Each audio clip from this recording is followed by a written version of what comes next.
প্রিয় দর্শক সবাইকে স্বাগতম এডুকেটেড 24 ইউটিউব চ্যানেল এবং অপটিমিস্টিক লাইফ ফেসবুক পেজে।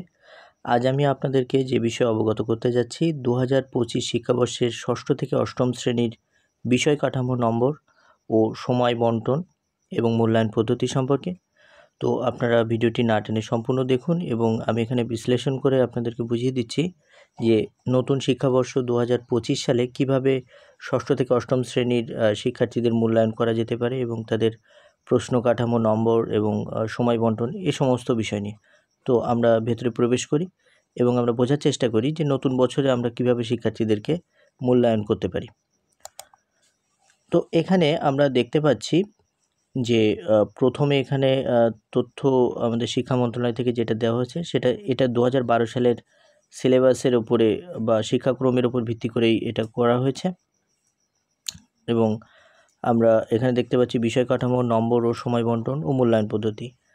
তো আমরা এখানে প্রথমে দেখতে পাচ্ছি প্রথমে রয়েছে বাংলা প্রথম পত্র, পূর্ণমান এখানে বরাদ্দ করা হয়েছে 100 এবং সাপ্তাহিক 3টা করে ক্লাস নেওয়ার কথা এখানে উল্লেখ আছে।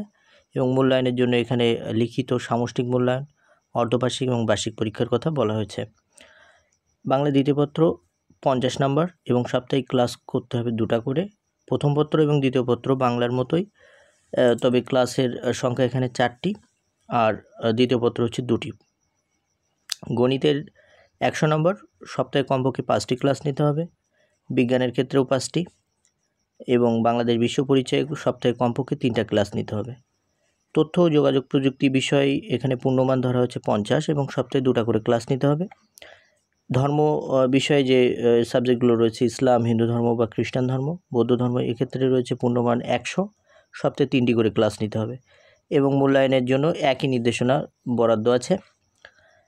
তারপরে এখানে আমরা দেখতে পাচ্ছি ভাষা সম্পর্কিত যে সাবজেক্টগুলো রয়েছে যেমন আরবি, সংস্কৃত, পালি, শারীরিক শিক্ষা, কর্মজীবনমুখী শিক্ষা, কৃষি শিক্ষা, গার্হস্থ্য বিজ্ঞান, চারু ও কারুকলা, সঙ্গীত, যে কোনো একটি বিষয়ে পূর্ণমান ধরা হচ্ছে 50 এবং সপ্তাহে কমপক্ষে 1টি করে ক্লাস নিতে হবে। এবং ধারাবাহিক মূল্যায়নের যে বিষয়টি রয়েছে সেটা হচ্ছে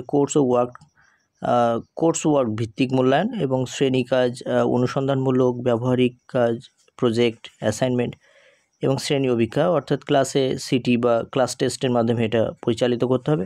এই সকল সাবজেক্টগুলো মানে এই 10টি সাবজেক্টের মোট পূর্ণমান ধরা হয়েছে 800 এবং সপ্তাহে মোট ক্লাস নিতে হবে 30টি প্রতি ক্লাসের জন্য, সেটা ষষ্ঠ হোক বা অষ্টম হোক, ষষ্ঠ থেকে অষ্টম 30টি করে ক্লাস নিতে হবে, এটা বরাদ্দ দেওয়া হয়েছে। এবং আমরা এই পাশে দেখতে পাচ্ছি যে এক শিফটের স্কুলের ক্ষেত্রে কিছু নির্দেশনা দেওয়া হয়েছে, যেমন রবি থেকে বৃহস্পতিবার প্রতিদিন 6টি পিরিয়ড নিতে হবে, সপ্তাহে 30টি পিরিয়ড অনুষ্ঠিত হবে। প্রথম পিরিয়ডের ব্যাপ্তি হবে 60 মিনিট এবং পরবর্তীগুলো 50 মিনিট। দৈনিক প্রারম্ভিক সমাবেশের মেয়াদ হবে 15 মিনিট। টিফিনের বিরতি থাকবে মাত্র 35 মিনিট। এটা এক শিফটের ক্ষেত্রে। যদি 2 শিফটের স্কুল হয় এবং সর্বমোট এক শিফটের যে সময় বরাদ্দ করা হয়েছে সেটা 6 ঘন্টা। 2 শিফটের যে স্কুল হবে সেখানে রবি থেকে বৃহস্পতিবার 6টি পিরিয়ড এবং সপ্তাহে 30টি পিরিয়ড তাদের নিতে হবে এবং প্রথম পিরিয়ডের ব্যাপ্তি হবে 45, যেখানে এটা ছিল 60 মিনিট, এখানে সেটা কমিয়ে 45, এবং দ্বিতীয় বা পরবর্তী যে পিরিয়ডগুলো এক শিফটে ছিল 50 মিনিট, এখানে 40 মিনিট করা হয়েছে কমিয়ে। এবং দৈনিক প্রারম্ভিক সমাবেশের মেয়াদ থাকবে 10 মিনিট, টিফিনের বিরতি থাকবে 15 মিনিট। এভাবে সর্বমোট 2 শিফটের স্কুলের ক্ষেত্রে 4 ঘন্টা 30 মিনিট তাদেরকে অতিবাহিত করতে হবে। এভাবেই একটি নির্দেশনা শিক্ষা মন্ত্রণালয় থেকে মাধ্যমিক পর্যায়ের জন্য দেওয়া হয়েছে। আপনারা এটি ভালো করে পড়লে আপনারা বুঝতে পারবেন।